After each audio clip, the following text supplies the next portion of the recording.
Renuka ma'am, आपके बारे में ये अफवाह है कि जब आप टीवी सीरियल सर्कस कर रही थी शाहरुख खान साहब के साथ, तो अफवाह ये थी कि जब प्रोड्यूसर थोड़ा सा चेक लेट कर देता था तो आप हिंदी सीरियल में जानबूझ के मराठी बोलने लगती थी। ये सच है कि अफवाह है? मैं कई बार जिस तरह की हिंदी बोलती थी लोगों को लगता था मराठी है। जैसे हम पंजाबी लोग जब, अब तो फिर भी काफी सुधार हो गया, नहीं हमारी हिंदी ऐसी लगती थी कि पंजाबी बोल रहे हैं हम लोग। नहीं, पर एक शाहरुख जी का ही किस्सा है सर्कस का, अच्छा। जो मैं शेयर करना चाहूंगी यहाँ प्लीज। पर। कि क्या होता था कि अजीज मिर्जा जो हमारे डायरेक्टर साहब थे, जो मेरे मेंटर हैं, तो उन्होंने मुझसे हमेशा कहा कि रेणुका आप ना हिंदी पढ़ा करो, और मराठी का जो लहजा आता है आपकी बातों जी। में वो चला जाएगा, और आपको हिंदी में काम करना है। तो मुझे सटीक लगता था। तो हमारे साथ रेखा सहाय जो एक्ट्रेस थी, चेची का रोल करती थी, तो उनको बड़ा बुरा लगा। उन्होंने कहा कि भाई शाहरुख खान की पंजाबी एक्सेंट है, उनको आप कभी कहते नहीं हो, हाँ। और इनकी तो मराठी ज्यादा शुद्ध हिंदी बलती हैंगे बनिस्बत शाहरुख खान के, तो आप उनको क्यों नहीं बोलते? तो अजीज अंकल को लगा नहीं नहीं भाई, हमारे यहाँ तो इक्वालिटी है, होनी चाहिए। तो उन्होंने शाहरुख से भी कहा कि ये जो आराम से कहते हो वो आराम से नहीं है, आराम से है। नाराज जो कहते हो नाराज नहीं है, नाराज है। तो एक सीन में उसको मुझे फॉलो करना था, हमारी कुछ अनबन हो गई थी। तो मेरा किरदार मरिया, और उसको मुझे कहना था कि मरिया तुम मुझसे नाराज मत हो। हाँ, तो चूंकि उसको डांट पड़ी थी नाराज के बारे में, तो बेचारा वो ये कर रहा था मन में कि नाराज नहीं नाराज, नाराज नहीं नाराज, नाराज नहीं नाराज। अच्छा, उस समय भी उनको देखने के लिए 20-20 हजार की भीड़ इकट्ठा होती बहुत थी। पॉपुलर सीरियल हाँ, था। जी, जी। रत्नागिरी में। तो हम शूटिंग कर रहे थे, और मैं चर्च से बाहर निकलती हूँ, और बहुत लंबा वॉक लेके उन तक पहुंचती हूँ। उसके बाद उसको ये लाइन कहनी थी कि मरिया तुम मुझसे नाराज मत हो। तो चूंकि इतना उन्होंने रट लिया था कि नाराज नहीं नाराज, नाराज नहीं नाराज, तो जब मैं वहां पर पहुंची, सारे लोग देख रहे थे अब शाहरुख खान डायलॉग बोलेगा। उन्होंने कहा मरिया मैं अनार हूँ।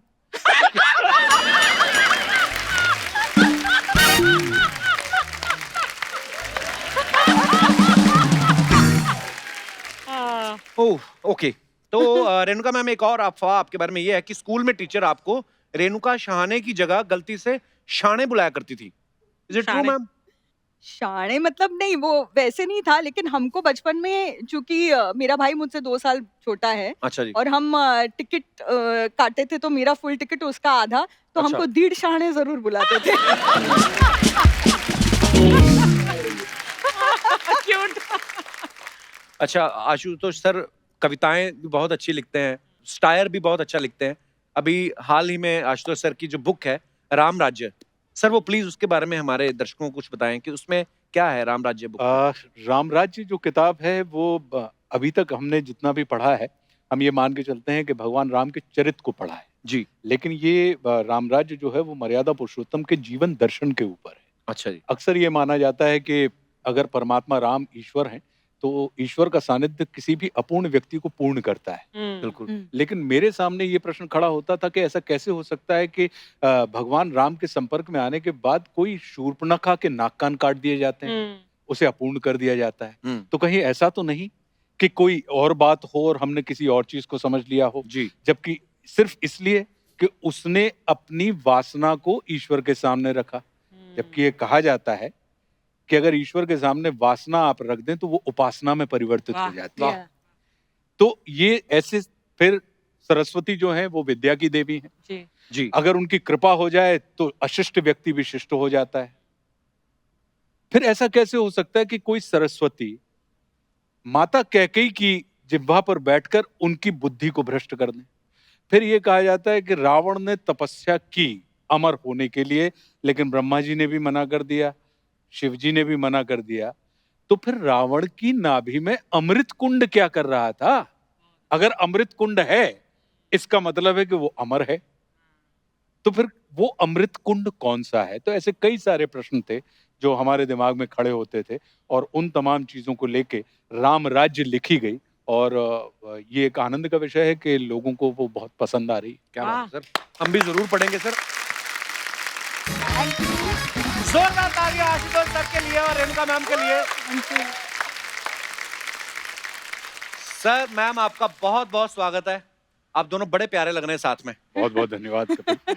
आशुतोष सर तो पहले भी हमारे शो पे आ चुके हैं। हाँ, ये और- तीसरी बार है। हाँ, तीसरी बार। वाह, मैं बड़ा गिनते भी हैं आप। भाग्यशाली हूँ। आशुतोष सर मतलब ऐसे ऐसे रोल किए ना इन्होंने, नेगेटिव किरदार में तो और डरा के रख देते हैं, लेकिन आज आपके साथ आए ना तो लग रहा है कि नहीं, बंदा शरीफ है, परिवार वाला है। मतलब शादीशुदा आदमी बीवी के साथ है तो बड़ा वैसे ही शरीफ हो जाता है। कितने शरीफ हो, क्या अभी जाए। आपको भी अनुभव हो गया होगा कपिल। हाँ, अभी क्या, मेरे को इन्होंने याद दिलाया, मैं शादीशुदा हूँ, मैं अगला सवाल ही भूल गया। आइए मैम, बहुत बहुत स्वागत है आपका, प्लीज विराजमान हो जाइए। आइए सर।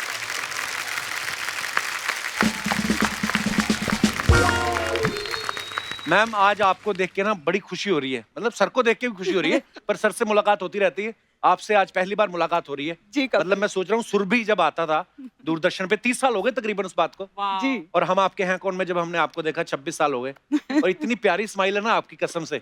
आज भी अगर किसी को पता ना हो कि आपकी शादी हो चुकी, बंदा प्रपोज कर दे आपको। नहीं मैं इतनी प्यारी हैं आप, फिर आपको ऐसा बंदा कैसे पसंद आया जो साड़ी पहन के कर रहा था? मतलब सर एक तो मेरे पास बिठा दिया।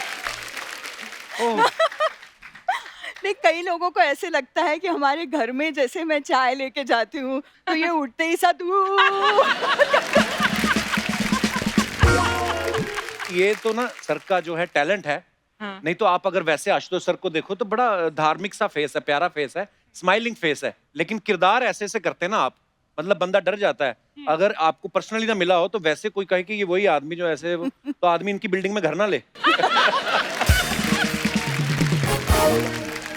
तो मैम हमारे दर्शकों को थोड़ा क्लियर कर दीजिए कि आशुतोष सर हैं कैसे, बिल्कुल शरीफ हैं, बिल्कुल थोड़े खूंखार हैं, या जैसे पति होते हैं? नहीं, जिसके सामने खूंखार होना चाहिए उसके सामने खूंखार है।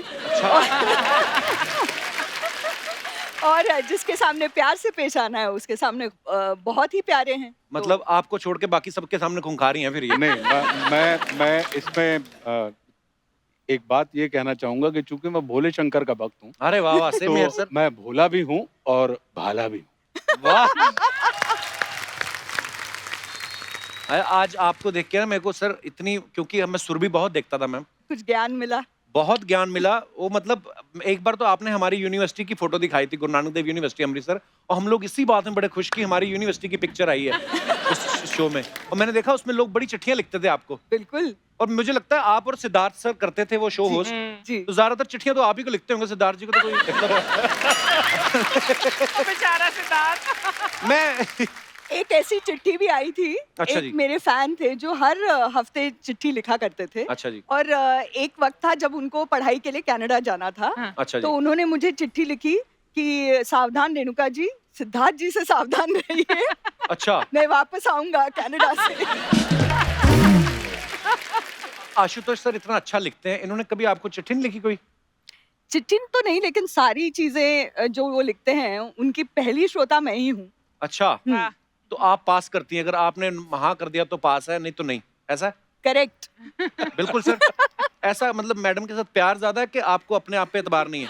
नहीं, इसमें मैं ये कहूंगा कि मुझे इनकी बुद्धि के ऊपर भरोसा ज्यादा है। वाह। Smart man.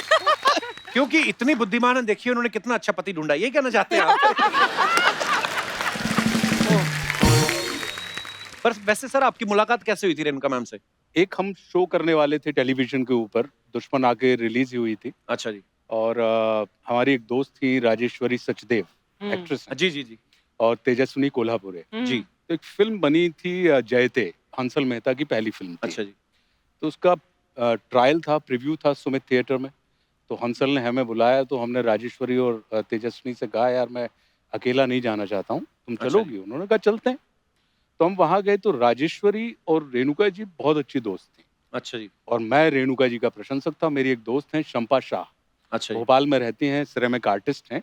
जब मैं मुंबई आया तो उन्होंने मुझे एक चिट्ठी लिख के भेजा कि आशुतोष, एक लड़की है रेणुका, कमाल की बारीक अभिनेत्री है और वाह। बारीक काम करती है, तुम उसका काम देखना।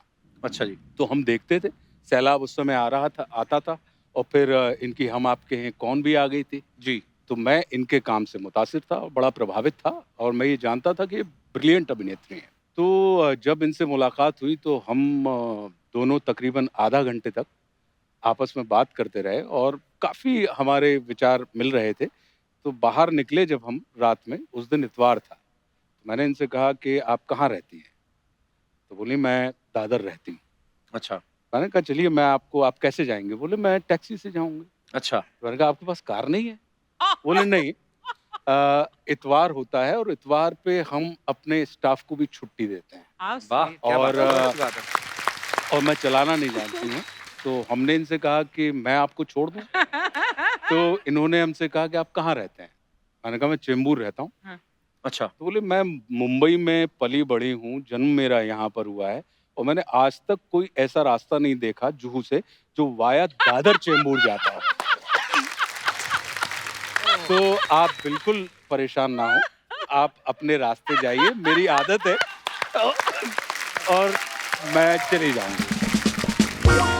और उसके बाद फिर रवि राय एक सीरियल हम लोगों के साथ करने वाले थे, तो रवि राय ने हमें बुलाया, तो हमने रवि से कहा दशहरा के दिन कि यार मुझे रेणुका जी का नंबर दीजिए, मैं उनको विश करना चाहता हूँ, दशहरा के दिन। दशहरा के दिन। विश तो आप वैलेंटाइन पे करना चाहते हो, इंतजार नहीं हुआ, दशहरे पे कर दिया आपने। हाँ, क्योंकि अब ये सितंबर की बात है, अक्टूबर में दशहरा पड़ रहा था हाँ, और हमने कहा ये विजयदशमी का पर्व है, वैसे भी नौ दुर्गा का, तो जी। नौ दुर्गा को अगर आपको जीतना हो, तो हाँ। इससे उत्तम अवसर दूसरा नहीं है।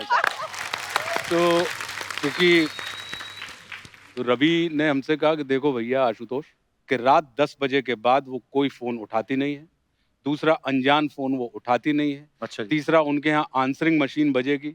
आप उसमें अपना नाम, नंबर सब छोड़ना पड़ेगा। अगर आपने नहीं छोड़ा तो आप ब्लैक लिस्टेड हो जाएँगे। अच्छा जी। तो आप ये ध्यान रखिएगा। मैंने कहा यार ये ऐसी कौन-सी मतलब कोई ऐसे हमसे विश करना चाहते हैं। हुँ। बोले नहीं मैं तुमको सिर्फ़ उनके प्रोटोकॉल बता रहा हूँ। अच्छा जी। मैं भी रात 9 बजे के बाद कभी उनको फ़ोन नहीं कर सकता। और वो उनकी मर्ज़ी है कि वो उठाएँ या ना उठाएँ। वाह! मैंने कहा ठीक है भाई। मैंने इनको फ़ोन किया एज़ यूजुअल जो रवि ने मुझसे कहा था। आंसरिंग मशीन बजी।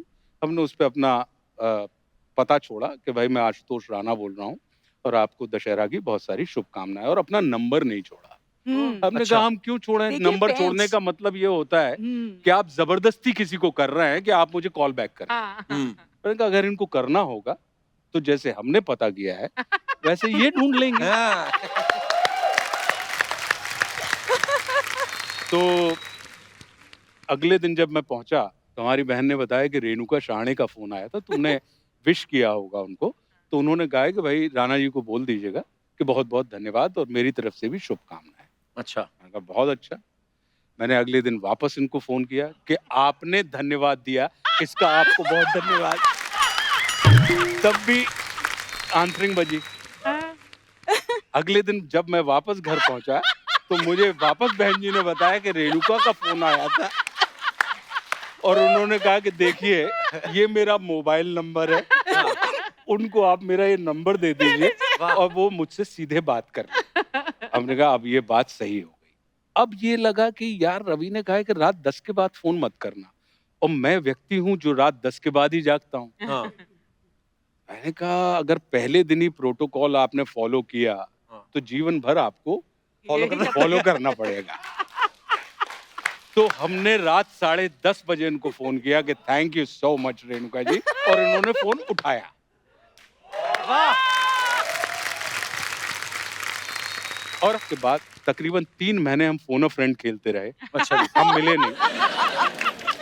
और जो उस वक्त लाइफलाइन थी हमारी। जी, जो उस वक़्त लाइफ़लाइन थी हमारी, बिल्कुल सही बात है। और उसके बाद दिसंबर में मैं हैदराबाद में शूटिंग कर रहा था और रेणुका जी गोवा में शूटिंग कर रही थी। अच्छा जी। अब मन में ये तो लगे कि यार छोटे शहर के व्यक्ति हैं और इनकार लेने में बड़ी तकलीफ होती है। मन में तो प्यार है। तो मैंने कहा कैसे? अच्छा रेणुका जी और हमारे बीच में ज़मीन आसमान का अंतर है। कैसे? ये बड़े शहर की हैं। जी। मैं बिल्कुल ठेठ देहाती व्यक्ति हूँ। ये इनको प्रोज़ पसंद है, हाँ। मुझे कविताएँ पसंद हुआ करती थीं। तो इनको मैंने एक कविता सुनाई अच्छा। रेणुका जी को और वो कविता प्रश्नवाचक कविता थी। मैंने कहा इस कविता में अगर ये जवाब मिल गया वाह! तो वाह! मतलब कविता की कविता है, बात की बात है और जवाब अगर मिल गया तो ठीक है और नहीं मिला तो इसमें कोई इनकार की बात नहीं है। मैंने इनको जो कविता सुनाई वो ये थी कि प्रिय लिखकर नीचे लिख दूं नाम तुम्हारा, वाह और कुछ जगह बीच में छोड़ नीचे लिख दूं सदा तुम्हारा। वाह लिखा बीच में क्या, ये तुमको पढ़ना है। वाह वाह कागज पर मन की भाषा का अर्थ समझना है। वाह और जो भी अर्थ निकालोगी तुम वो मुझको स्वीकार। झुके नयन, मौन अधर या कोरा कागज, अर्थ सभी का प्यार। वाह वाह क्या बात तो रेणुका जी ने अब एक पॉज लिया और मुझसे कहा कि Rana ji, I think I am in love with you. वाह तो मन में तो अपार प्रसन्नता हुई कपिल, लेकिन देहाती नुस्खा ये कहता है कि व्यक्त नहीं करना चाहिए, उसको बहुत जज्ब करना चाहिए। तो मैंने बिल्कुल अपने आप को जज्ब किया और मैंने कहा कि थैंक यू, आप लौट के आइए फिर इस विषय पर बात करें। वाह और- सर क्या बात है। फिर जो लौटी तो बस तब से अभी लौट तक नहीं हम पाई हैं। तब से लौट नहीं पाए। बड़े इन्हीं गुन्ने की हो आशिक गए। निकले सर आप। वाह सर ये कपिल क्या बात एक्चुअली ये ना इनकी आदत ऐसी है कि जलेबी की तरह वो बोलते रहते हैं। बहुत मीठा, बहुत मीठा। हम्म, और मेरी ऐसी आदत है कि मैं फटाक से जो मन में है ऑनेस्टली बोल देती हूँ। थोड़ा सा महाराष्ट्रन इन्फ्लुएंस है जी वो। जी पर यही होता है सर। वे तो ऐसे थोड़ी ना कहते हैं कि ऊपर वाला जोड़ियां बना के भेजता है। जी। आप कहाँ जन्म हुआ, इनका कहाँ जन्म हुआ, कैसे मिले, फिल्म देखने आप गए थे, पीछे ही पड़ गए आप। होता है ना। नहीं लेकिन अच्छा कितना और अच्छा हुआ। इनकी मतलब इनकी जो इंट्रोडक्शन हुई तो ये आशुतोष राणा है, ये अभी अभी दुश्मन में आए हैं और मैंने दुश्मन देखी नहीं थी। अच्छा। Thank God. अगर देखती तो शायद कुछ मन बनता ना, डर लगता इनसे। हाँ, इन्होंने बड़ा डराया था उसमें काजल हाँ और संजय बहुत दत्त को। डराया था। हाँ। तो लकीली मैंने देखी नहीं थी, तो मैंने ऐसे ही कहा कि हाँ हाँ होंगे, मतलब आशुतोष राणा। मैंने उनका काम ही नहीं देखा था। हाँ। तो डायरेक्टली हम जब डेट करने लगे ना, हाँ। तब पहली शूट इनकी जो मैंने देखी वो संघर्ष थी। अच्छा Wow. बड़ी बड़ी Oh खूबसूरत my दिखते God. थे। क्या बात है। और वो उस वक्त वो कह रहे थे कि मैं इंसान नहीं हूँ। मैंने कहा क्या? वाह What क्या a love बात है। story है। What a beautiful romance and love story. बहुत यूनिक है। Thank बहुत you. यूनिक। हाँ एक इनकी स्टोरी है, हाथ मरोड़ के शादी की पति का। आज तक उनके यहाँ पे कूनी का निशान है परमीत सर के। अरे सीरियसली वो कहती कुछ भी बता दो, सीरियस अपार्ट नोट अब जोक। किसी और की पीठ पर मेरी कोहनी का निशान होने वाला है फिर बहुत जल्दी। हम मेरे लिखा भी था, पंडित ने कहा था तेरी मौत किसी औरत के हाथों होगी।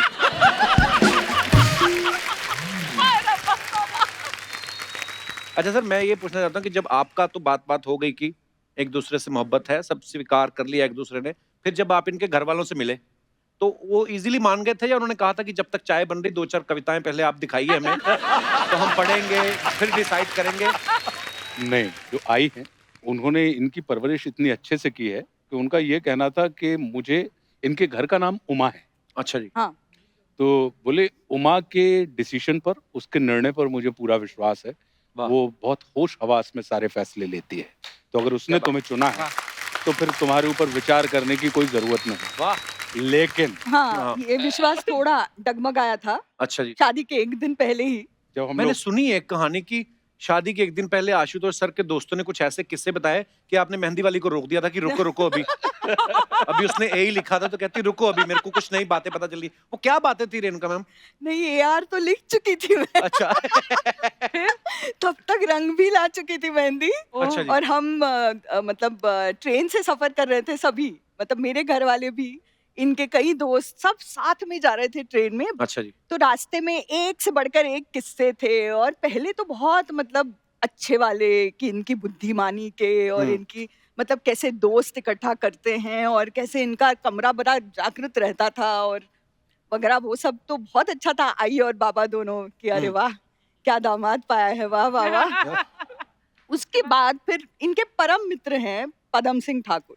अच्छा जी। तो उनसे रहा नहीं गया कि ये कोई किस्से हैं, मतलब ये तो आम किस्से हैं ना। हाँ। तो उन्होंने कहा और एक दिन जो बंदूक आपने तानी थी, ओह तो आपने जंजीर नहीं और खींची ट्रेन की? मतलब मेरा मन ही था क्योंकि एक हाथ आई ने मेरे हाथ पे रखा था हाँ। और वो बेचारी मतलब एक्चुअली घबरा गई थी। हाँ। और उन्होंने मराठी में मुझसे पूछा कतरते स्वर में की उमा तुला खरंच याच्याशी लग्न करायचंय का अजूनही वेळ आहे तब भी वक्त है सोच लो जब जब आप पढ़ रहे होते हैं स्टूडेंट पॉलिटिक्स में, जी। मैं स्टूडेंट पॉलिटिक्स में बहुत एक्टिव हुआ करता अच्छा जी। तो उस समय ये बड़ी आम बातें हुआ करती थी और चूंकि आप स्टूडेंट पॉलिटिक्स में होते हैं तो आपको कई किस्म की मानसिकताओं के साथ आपको सामना करना पड़ता है। जी। तो उस हिसाब की बात थी। पर मैं कहा हो सकता है ना अपने दोस्त को खुद ही बुलाओ कि एक डराने वाली बात बोल दे मेरी तरफ से ताकि ससुराल में भी सब ठीक रहे भाई। सारा अच्छा अच्छा नहीं जाना चाहिए ना एक आध लाइन। अच्छा मैं अपने दर्शकों को बता दूं, पता है ये बहुत सारे लोगों को कि रेणुका जी की जो मम्मी जी हैं शांता गोखले जी, वो जानी मानी राइटर हैं, इनके भाई जो हैं वो भी राइटर हैं और आशुतोष सर तो लिखते हैं ही, सबको पता है। तो सर ये आप ससुराल के दबाव में आके राइटर बने थे या मतलब पहले से ही लिखते थे आप? नहीं, मैं लिखता पहले से था, लेकिन पहले स्वतः सुखाए लिखता था। वो क्या होता है सर? मतलब खुद के सुख के लिए। अच्छा वो शब्द बड़ा मजेदार था सर। क्या? स्वतः सुखाए। लेकिन ये भी अचानक घटित हुआ कि छोटी छोटी कहानियां मैं लिखता था तो प्रभात प्रकाशन ने हमारी उन कहानियों को पढ़ा जो व्यंग थे, सटायर्स थे। तो उन्होंने कहा सर इनको तो किताब के रूप में आना चाहिए। तो मौन मुस्कान की मार नाम की एक पहली किताब 2018 में हमारी आई और जो लकीली बेस्ट सेलर हो गई और उसके बाद राम राज्य को तो आपने इंट्रोड्यूस किया ही था। बिल्कुल सर। और एक ना मुझे सर अभी मेरे हमारे मित्र हैं टीम में, उन्होंने एक आपकी 4 पंक्तियां सुनाई थी जो आजकल के माहौल के ऊपर। देश चलता नहीं मचलता है, वाह, और मुद्दा हल नहीं होता सिर्फ उछलता है। वाह वाह, क्या बात है। वाह। जंग मैदान पर नहीं मीडिया पर जारी है।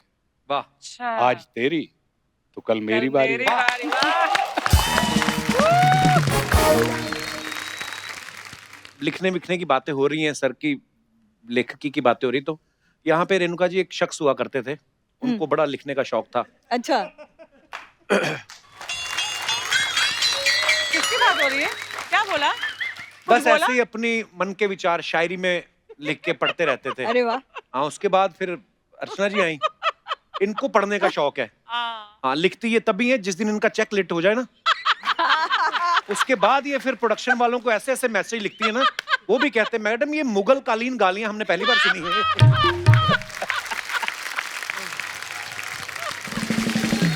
अच्छा आशुतोष सर, आजकल तो ना गवर्नमेंट ने फिक्स कर दिया लॉकडाउन के चलते ना कि शादी में 50 से ज्यादा लोग नहीं जा सकते, लेकिन हमने आपका एक किस्सा सुना कि जब आप रेणुका जी को ब्याह के अपने गांव गए तो हजारों की भीड़ इकट्ठा हो गई थी। तो गांव में पहली बार शादी हुई थी सर के इतनी खूबसूरत बहू पहली बार गई थी गांव में, क्या किस्सा था सर उसके पीछे?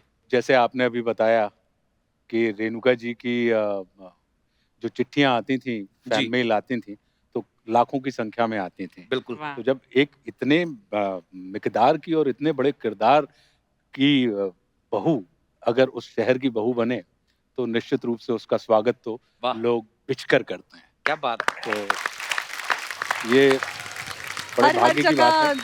ये बैनर्स लगाए गए थे, भैया और भाभी को बधाई हो बधाई, बाबा वाह। राम जी जोड़ी क्या बनाई। क्या बात है। So sweet. सर हमने एक और चीज सुनी आशुतोष सर आपके बारे में कि जब आप काम पे जाते हैं और फिर शाम को घर वापस आते हैं तो आप पूरे दिन में क्या क्या हुआ है सारा रेणुका मैम को बताते हैं। तो ये आपकी मोहब्बत है या कॉन्ट्रैक्ट था आपका? मेरा ये मानना है कि दुनिया का हर पति हाँ। ये मान के चलता है, जो हमने आपसे पहले भी कहा था कि नारी कल भी भारी थी, नारी आज भी भारी है, और पुरुष कल भी आभारी था, पुरुष आज भी आभारी है। पर कपिल जी। मुझे सबसे अच्छा मंत्रा शादी का मेरे ससुर जी ने दिया। क्या? अच्छा। उन्होंने कहा कि शादी का एक ही मंत्र है, वो याद रखना, फर्स्ट ओबे देन आर्ग्यू। उनका भी खुद का एक्सपीरियंस रहा होगा ना। सबके अपने एक्सपीरियंस भी रहते हैं। वैसे बहुत कीमती एडवाइस है यार ये, हाँ I should follow this also. आपके जी। ऊपर नहीं बुलाई होती? क्यों? आप तो सीधा आर्ग्यू करो, कोई चक्कर नहीं। इतने सालों से चल रहा है, आज तक पंगा हुआ कोई? ये तो हरमीत सर के लिए एडवाइस है कि first obey and then continue it. Don't ever dare to argue with Archana ji. पर मैं वैसे मजाक करता रहता हूँ, अर्चना जी है बड़ी खूंखार प्यारी। अच्छा रेणुका मैम महाराष्ट्रियन है तो मराठी बहुत अच्छी बोलती है और हिंदी भी इतनी अच्छी बोलती हैं। हाँ। और सर की हिंदी सुने तो लगता है शुरू ही इन्होंने की हिंदी। मैम आपने कभी आशुतोष सर को मराठी सिखाने की कोशिश की या आपने रखा हुआ है संभाल के कि नहीं नहीं नहीं लड़ाई होगी तो मैं अपनी मराठी में अपना गुस्सा निकालूंगी। नहीं, मैंने सिखाने की कोशिश नहीं की। हालांकि मैं घर पे मराठी बोलती हूँ, अपने बच्चों के साथ मराठी में बात अच्छा, करती हूँ। बच्चे आपने तैयार कर लिए तो- अपने फेवर में, मराठी में तैयार कर लिए। तो इनको थोड़ी थोड़ी आती है, बहुत ज्यादा नहीं सिखा पाई हूँ मैं, क्योंकि मैं टीचर बड़ी अच्छी नहीं हूँ, ऐसा मुझे लगने लगा है अब। पर ये बहुत अच्छे स्टूडेंट हैं, ये सीख गए हैं कि जितना अपने काम का उतना समझ जाओ, जो नहीं है बोलो माला समझला नहीं।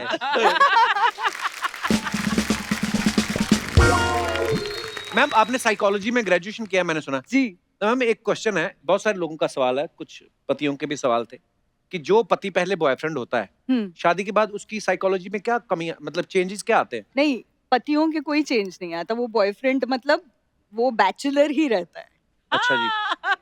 पत्नियों में फर्क आता है, वो माँ बनती हैं, वो मतलब किसी की बहू बनती हैं, तो बहुत सारे रोल्स उनको बनते तो करने हम भी हैं, पड़ते पर बोल नहीं सकते। आप माँ बनती तो ये बाप बनते हैं, तो है ना, मिक्स ही है। अगर आप बहू बनी तो ये भी किसी के दामाद बने। तो यही सवाल मेरा आपसे भी है सर, कि दुनिया में कोई ऐसा साइकोलॉजिस्ट है जो पत्नी की साइकोलॉजी समझ सके, या ये अफवाहें हैं?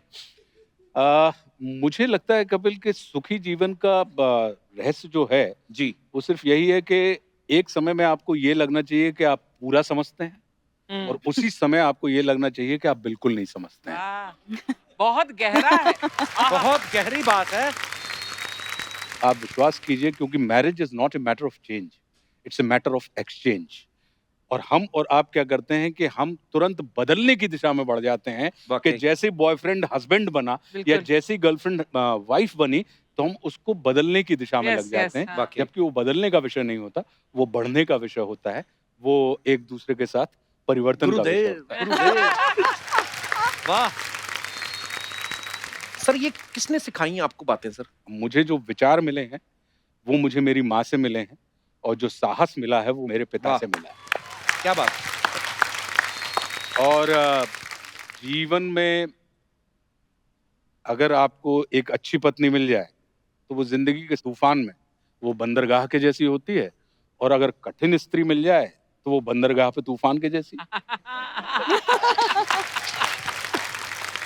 मैं तो कहता अर्चना जी, ये एपिसोड अगर किसी अंग्रेज को दिखा दो ना, जिनको नहीं पता है कि ये एक्टर्स हैं, वो कहेगा भगवान पहन के आ गए जैकेट वैकेट। इतनी मतलब हृदय प्रफुल्लित हो गया मेरा। क्या वाह वाह वाह वाह वाह। आज तो हिंदी पर हिंदी निकल रही है इसकी। जोरदार तालियां चाहिए। प्रफुल्लित हृदय। हृदय प्रफुल्लित। प्रफुल्लित। वाह, वाह वाह। वाह वाह। अब सॉरी मैम, आप कुछ कह रही नहीं, इनका एक कमरा है जहाँ पर ये सोचते हैं, लिखते हैं, हम्म। विचार उनका चलता रहता है। तो हमारे बच्चे उस कमरे को आश्रम कहते हैं। वाह सर, हमारी टीम को जब हमने बताया सबको कि आप और मैम साथ में आ रहे हैं, तो सबके अपने अपने सवाल थे, तो बोलते थे कि आपसे उनके बिहाफ पे पूछे जाए। तो ये कुछ सवाल है। ओके। सबसे पहले तो ये करंट टाइम का सवाल है मैम, कि लॉकडाउन में आपको ज्यादा तंग किन्होंने किया, बच्चों ने या साहब ने? नहीं, सबको तंग मैंने ही किया। हैं? कैसे? क्योंकि डिसिप्लिन्ड हूँ ना। अच्छा। हाँ, ओके। दोनों में ज्यादा रोमांटिक कौन है? आहा। दोनों में से गुस्सा किसको जल्दी आता है? मैं बोलूंगी तो इनको गुस्सा आ जाएगा। वाह क्या जवाब दिया, वाह। वाह वाह वाह, क्या बात है। वाह। अच्छा, खाने में घर पे क्या बनेगा ये कौन डिसाइड करता है? नहीं, डिसाइड तो मैं ही करती हूँ, लेकिन पसंद का इनके बनता है। अच्छा। हाँ, इनके और बच्चों के वाह। पसंद का बनता है। अच्छा, टीवी पे किसकी पसंद के चैनल चलते हैं? हमारे यहाँ वैसे टीवी चलता ही नहीं है, और अच्छा। अगर चलता है तो फिर वो बच्चों की पसंद का होता है। लेकिन कपिल शर्मा शो देखते हैं। हाँ, बहुत बहुत धन्यवाद। पर आज तो कपिल शर्मा शो है। आपका शो है ये, बात मैम। ओके, ये बड़ी कैसे कैसे सवाल पूछ लेते हैं लोग। कहते हैं सोते समय खराटे कौन मारता है? दोनों। ये तो मैं आपको एक बता दूं किस्सा, मतलब ये किसी भी लड़की को ये कहना कि तुम स्नोर करती हो हाँ। या तुम खर्राटे वो मारती एक्सेप्ट हो, करना मुश्किल तो होता है। एक्सेप्ट करना मुश्किल होता है। हाँ। लेकिन मुझे तो एक्सेप्ट करना ही पड़ा जो इन्होंने कहा, क्योंकि ये निशाचर हैं। हाँ, ये- अच्छा। मतलब रात में ही जगते हैं। जागते जगते हैं जी। हाँ, और मैं तो 10, साढ़े 10, 11 बजे तक Out. मेरी तो बत्ती गुल हो जाती है, मैं तो सो जाती हूँ। तो इनको ज्यादा इसके बारे में मालूमात है कि मैं कराटे मारती हूँ कि नहीं। ये तो मारते ही हैं, ये तो सुबह सुबह पता ही चलता है। हाँ। मतलब एक बार तो बच्चा डर गया था, उनको लगा खूंखार शेर आ गया था।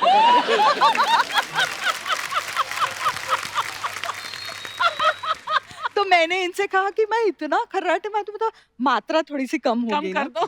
तो इन्होंने एक बार रिकॉर्ड किया और मुझे सुनाया, तो मुझे सच में आश्चर्य हुआ कि ये मैं हाँ, ये मैं। बहुत बहुत धन्यवाद ईमानदारी से जवाब देने के लिए।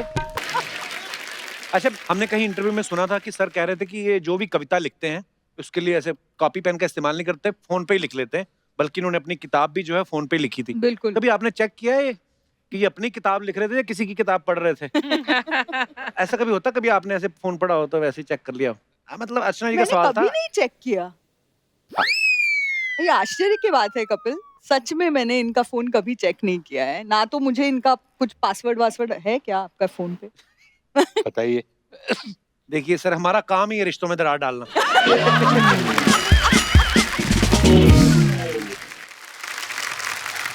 सर, मैंने एक बड़ा मजेदार किस्सा सुना था कि आप जब दुश्मन फिल्म रिलीज हुई थी, उसके बाद आप दिलीप साहब से मिलने गए थे। जी।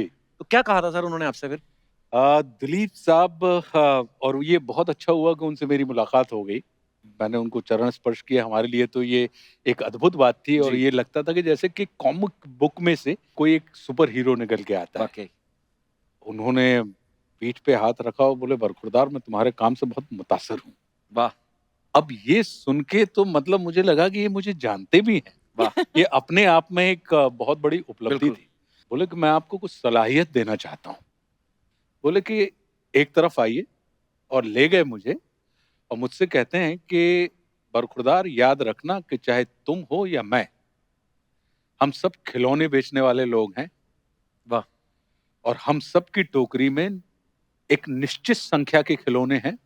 तो अब ये तुम्हारे ऊपर निर्भर करता है कि तुम अपने खिलौनों को 5 साल में बेच दो या तुम अपने खिलौनों को 50 साल तक बहुत क्या बेचते बात रहो। है, वाह। खूब। बोले, मैं दिलीप कुमार हूं और मुझे फिल्मों में 50 साल हो गए और मैंने अभी तक मात्र 55 फिल्में की हैं। वाह, क्या बात है। तो बोले, ये याद से और बहुत खबर से अपने खिलौनों को धीरे धीरे बेचना। वाह। तुम लंबे जाओगे, क्योंकि महत्व इस बात का है कि दुकान कितने समय तक खुली रहती वाह। है। बोले, the biggest power is not wanting power. वाह। जब तुम्हारे अंदर टेबल पर पैसा देखकर फिल्म इनकार करने का रुतबा आ जाए तो समझना कि तुम बहुत वाह पावरफुल वाह, क्या बात है। अच्छा, आज आशु सर और रेणुका मैम यहाँ बैठी हैं। ये मल्टी टैलेंटेड हैं। आशु सर एक्टर हैं और लिखते बड़ा अच्छा है, पोइट्री भी करते हैं। रेणुका मैम गाती बड़ा अच्छा है। बहुत बढ़िया, मैंने सुना, मैम आज बहुत अच्छा। तो सर ऐसा होता है कभी कभी अफवाहें बड़ी उड़ती हैं। जी। जी। तो कुछ अफवाहें आई हैं सर। अब जो देखिए, जो चीज मैं उठा के पढ़ता हूँ इसका मतलब वो मेरी नहीं है, वो जनता की तरफ से आई है। हाँ। और इनको हम प्यार से जनता कहते हैं। मेरे तो कंधे से बहुत अफवाहें मजबूत ये लगा। हैं, आशुतोष सर ने एक फिल्म में साड़ी पहनी थी जो बड़ी यादगार कैरेक्टर है। तो अफवाह ये है कि रेणुका मैम से भी जल्दी साड़ी आशुतोष सर पहन लेते हैं। तो इज इट ट्रू और rumour? I don't think so. नहीं, इट इज ट्रू। मैं Really? इसलिए इसको सत्य मानती हूँ, क्योंकि हम कैसे दिख रहे हैं साड़ी में, इसको संवारने में हमको टाइम लगता है। हाँ। इनको कोई पड़ी नहीं होती है कि मैं Actually- कैसे दिख रहा हूँ। कैसे भी।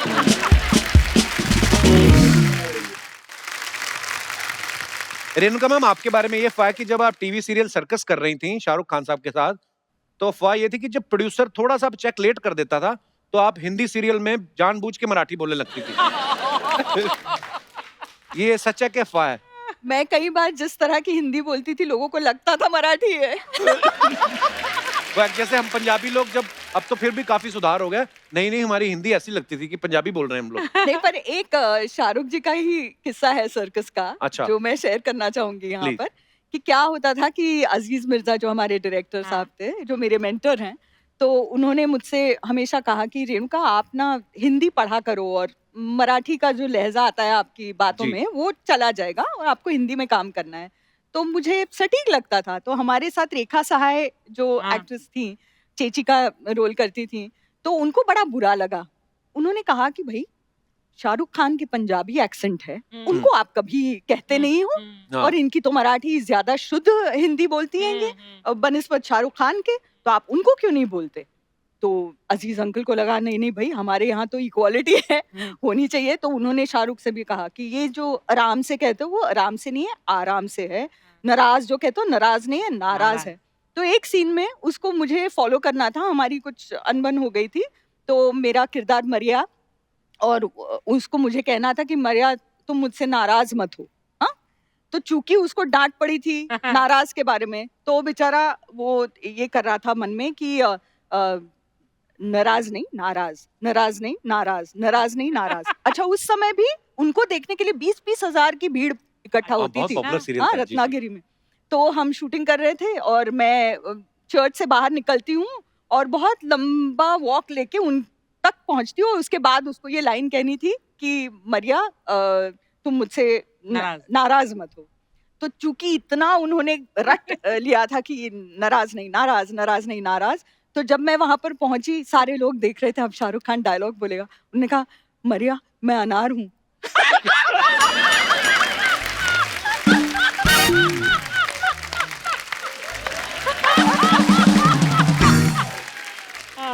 ओह, ओके। तो रेणुका मैम, एक और अफवाह आपके बारे में ये है कि स्कूल में टीचर आपको रेणुका शहाने की जगह गलती से शाणे बुलाया करती थी। इज इट ट्रू शाणे? मैम? शाणे मतलब नहीं, वो वैसे नहीं था, लेकिन हमको बचपन में, चूंकि मेरा भाई मुझसे 2 साल छोटा है, अच्छा जी। और हम टिकट काटे थे, तो मेरा फुल टिकट उसका आधा, तो अच्छा। हमको 1.5 शाणे जरूर बुलाते थे। क्यूट। अच्छा, आशुतोष सर कविताएं भी बहुत अच्छी लिखते हैं, स्टायर भी बहुत अच्छा लिखते हैं।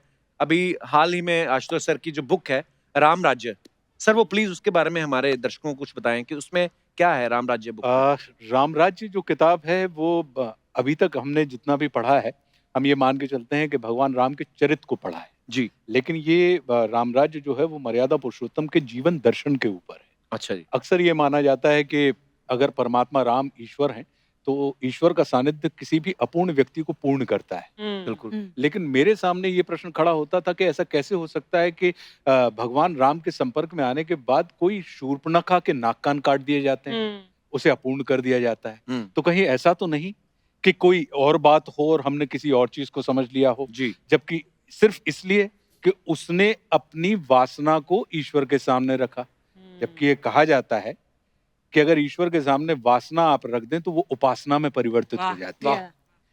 तो ये ऐसे, फिर सरस्वती जो है वो विद्या की देवी है। जी। जी। अगर उनकी कृपा हो जाए तो अशिष्ट व्यक्ति भी शिष्ट हो जाता है। फिर ऐसा कैसे हो सकता है कि कोई सरस्वती माता कैकेयी की जिह्वा पर बैठकर उनकी बुद्धि को भ्रष्ट कर दे? फिर ये कहा जाता है कि रावण ने तपस्या की अमर होने के लिए, लेकिन ब्रह्मा जी ने भी मना कर दिया, शिव जी ने भी मना कर दिया।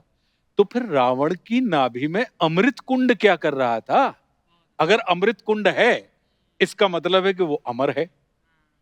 तो फिर वो अमृत कुंड कौन सा है? तो ऐसे कई सारे प्रश्न थे जो हमारे दिमाग में खड़े होते थे, और उन तमाम चीजों को लेके राम राज्य लिखी गई। और ये एक आनंद का विषय है कि लोगों को वो बहुत पसंद आ रही। क्या बात है सर, हम भी जरूर पढ़ेंगे सर।